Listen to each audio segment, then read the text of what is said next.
Lee Brady is a glass artist who lives and works on a rural acreage west of Saskatoon.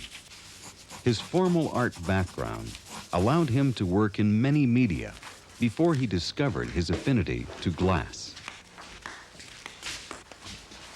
Combining a highly developed sense of color and design, Brady's fused glass pieces provide him with a vehicle to explore his internal world and the prairie landscape around him.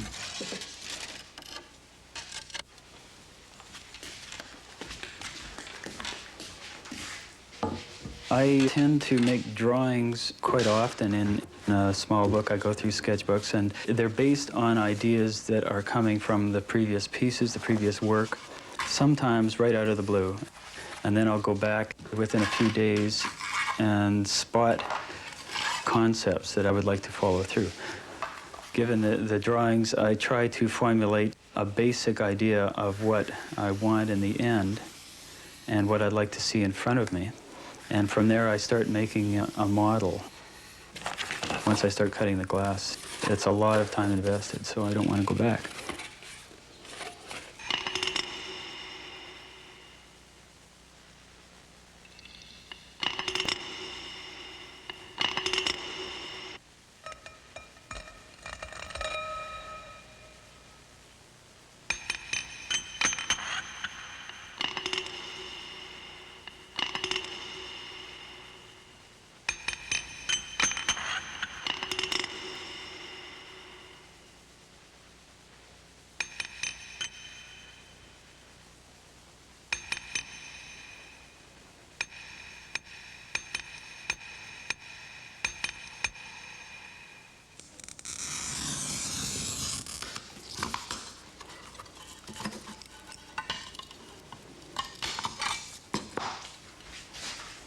I've been working for many years doing flat glass. That's architectural glass, stained glass. So the techniques involved in cutting are second nature. I started investing color and color ideas right from the very first. Sometimes the concepts in my drawings are directly related to what colors I want to try together, want to contrast with each other or play off one another. And from there, I start laying up the glass and seeing how these colors actually look together and whether I want to affect those colors again or whether I want to start over with another whole series of colors.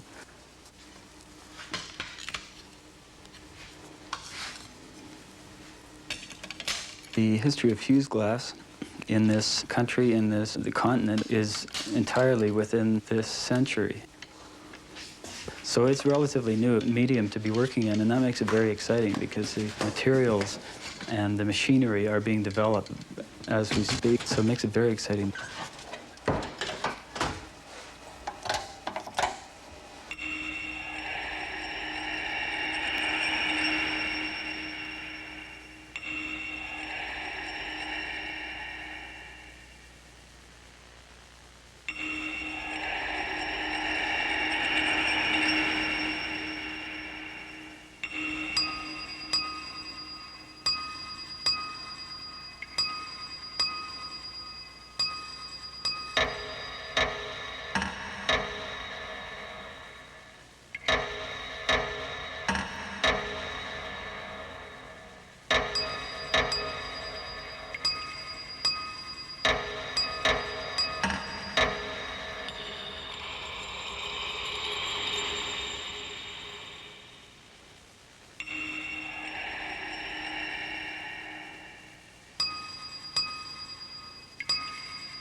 The properties of clay are almost chameleon-like. I can adapt clay to look like metal to paint up to look like just about any material I can.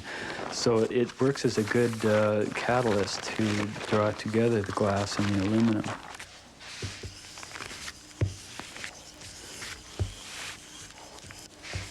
I take nothing for granted. The smallest accidents, the smallest things that screw up pieces, which are absolutely endless, but every one of those taught me something. And some of those are very valuable. Some of those you can use, not necessarily in the pieces that have been ruined at that time, but the effects are usable later.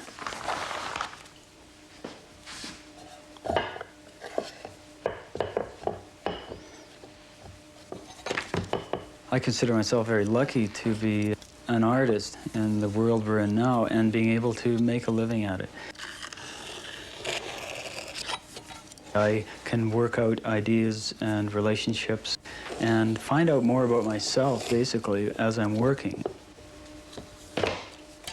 Sometimes I surprise myself about what I'm thinking because I've been getting better at letting my subconscious come to the surface to make these decisions I'm making. And along with that, when it comes to the surface, it brings other things.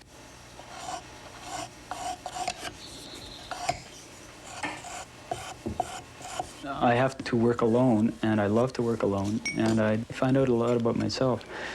When I put this work out into the public, I just hope that it diverts people's attention or lets them open themselves up to asking a question about what they're seeing in front of them.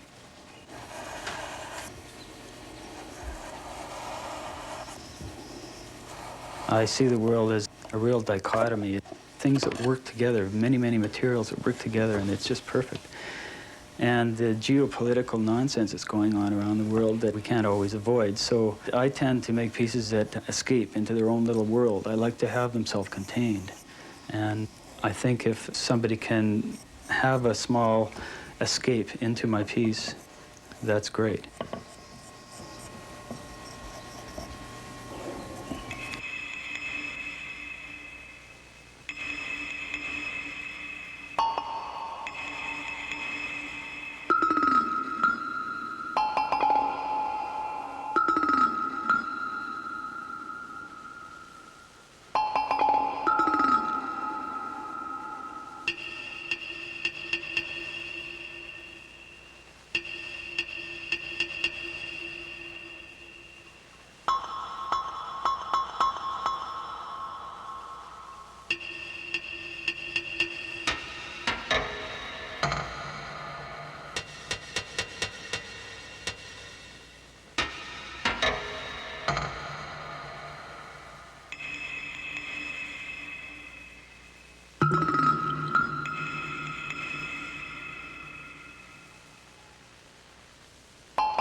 When I travel, I try to see as much craft and art and goings-on as I can. And quite often I'm amazed at the lack of what's going on in other places compared to Saskatchewan. I come back and there's the joy of life in the work that's going on here. I think it has to do with the community and the supportive nature of the community. People from many media know each other very well, and they can mix their ideas, they can talk about things, and they influence each other to take chances. And there's a real risk-taking element in the crafts around Saskatchewan. The area, the landscape, this open space is very important to me. I don't think I could move away from here very easily. I don't let that into my work consciously. I think it comes through strongly enough subconsciously. So I don't make direct references to my surroundings very often. But I stand back when a piece is finished and I can see where the surroundings have influenced me.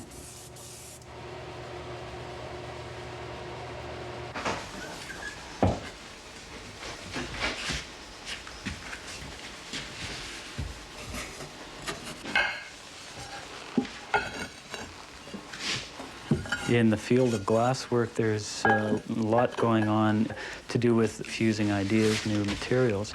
But the ever-present issue is it art or is it craft? Will galleries accept glass or clay or other materials as artworks? And I've successfully avoided this question. I thought it might go away, but it just doesn't go away. People keep raising it.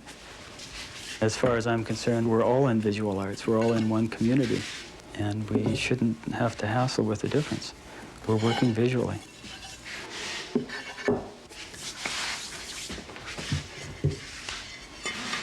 I think people in this society are craving something that reflects humans.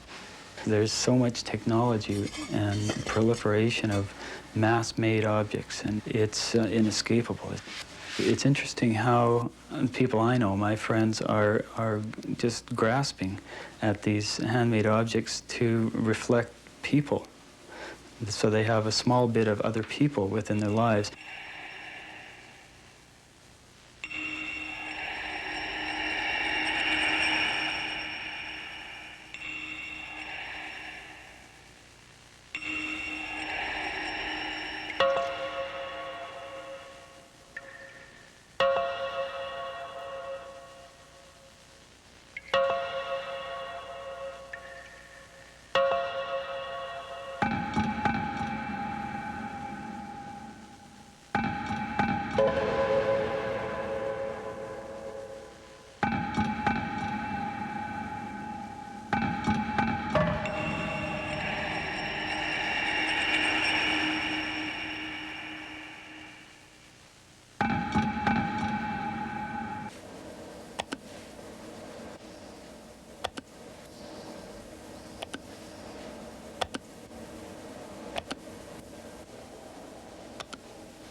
Basil Ramadan is an electrical engineer who devotes most of his free time to the art of fused glass. Born in Egypt, Ramadan immigrated to Canada 20 years ago, and his work is influenced by both his heritage and his training as an engineer. Ramadan combines the technical with the artistic in his use of computers to design his colorful and highly personal work.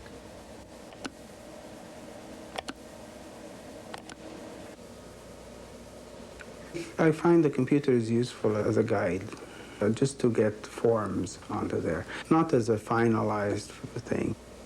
The computer is very useful in form, general outline of things, how they go together. You can move them around, and so it's a real advantage. It sure beats trying to redraw things over and over and over again. Also, the computer, you can put colors on there, and you sort of get an idea of what the colors are like.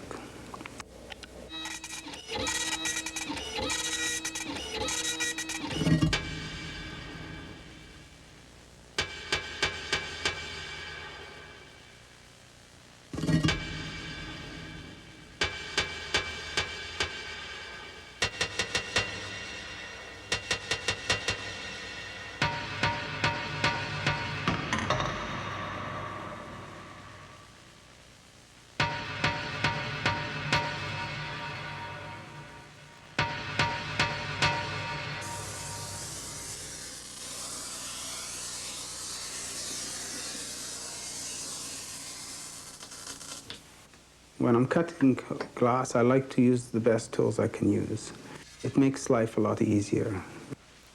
You will scribe out a circle with the cutter, and then you tap it from the other side, and that runs a little crack through the glass right where you've scribed it. And you run that crack all the way around your scribe, and then glass is actually separated. Now, when you're cutting a circle, you have to get the circle out somehow or other. So you have to come in and open one side of it, and then you can take the circle out, and it separates.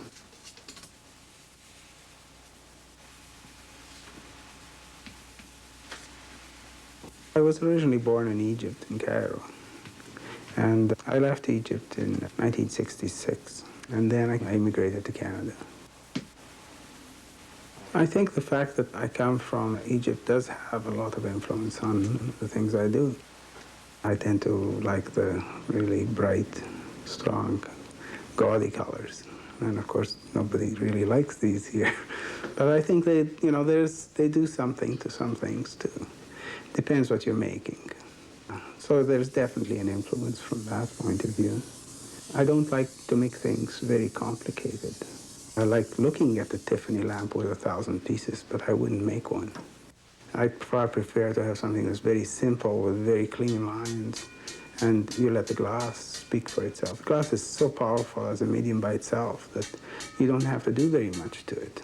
And the more you do, actually, the more you tend to overpower the glass when you shouldn't be doing that. And that's why with the fused glass, I like to keep it fairly simple.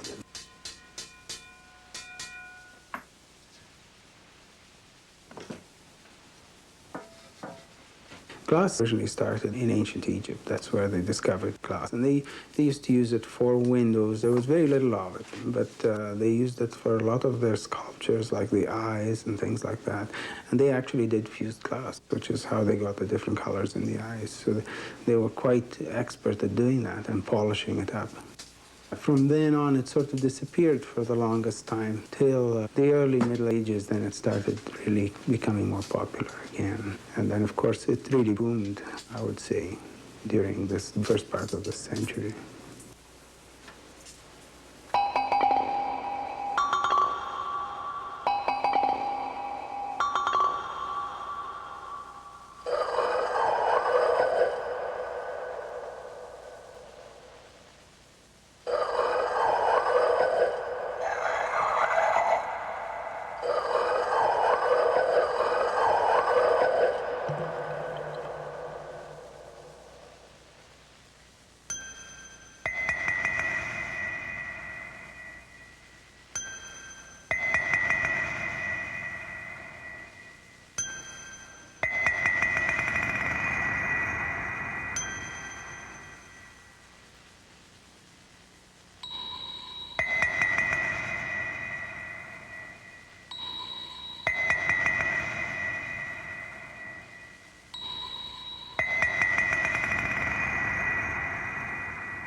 I get two types of glass from Germany and from the States.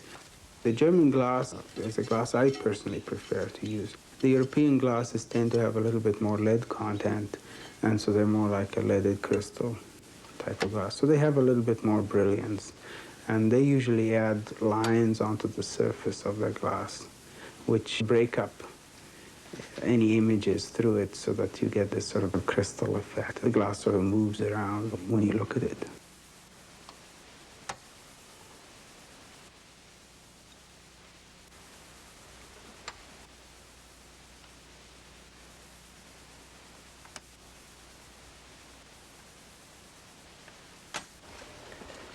When you're fusing glass, certain changes do happen. First of all, because you've got it molten, it's going to take up whatever texture is on whatever you're melting it on. If you're melting it on a kiln shelf or on some sort of ceramic fiber, it will pick up the texture of that fiber.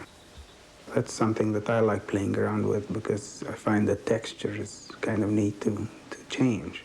So I like to add texture. And there's usually certain lines on the glass to start off with when you buy it. And these are lost when you fuse. So by adding texture, you end up getting some of the optical effects again out of the glass. Once you're over that hurdle, the other technical problems are controlling temperature and knowing your temperature, knowing your glasses. Every glass acts differently. So you have to know exactly what temperature to go to, how far you're going to keep them at that temperature to get the amount of fusing that you want. You might want to just let them stick together. That's one extreme. Or else you might want them to completely become one body. That's another extreme. And usually I like to be somewhere in between, so they melt together, but they form a bump, and you get optical effects.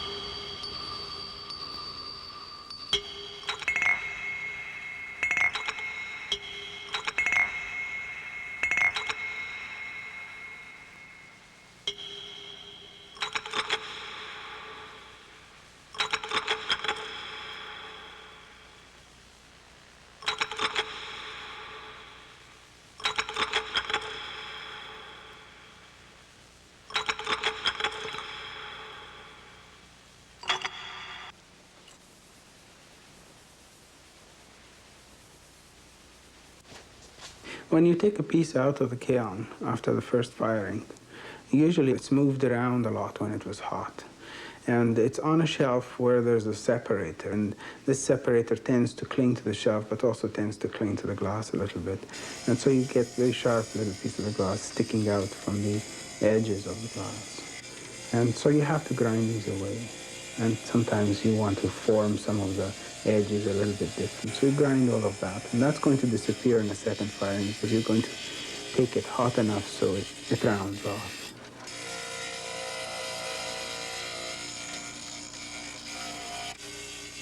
When a person buys one of my pieces, I don't really want them to see what I see in it. I want them to see what they like in it. A lot of people ask you what it means. This is something I don't really like to answer because it's something that means something to me, but for somebody else it'll mean something totally different. The person looking at your piece should interact with it, and that makes it more interesting. If you're just making a statement of some kind, then, why make it? It's just, you can just say it if you want to. But you really want to get the interaction. If people see something quite different in a piece, that's great.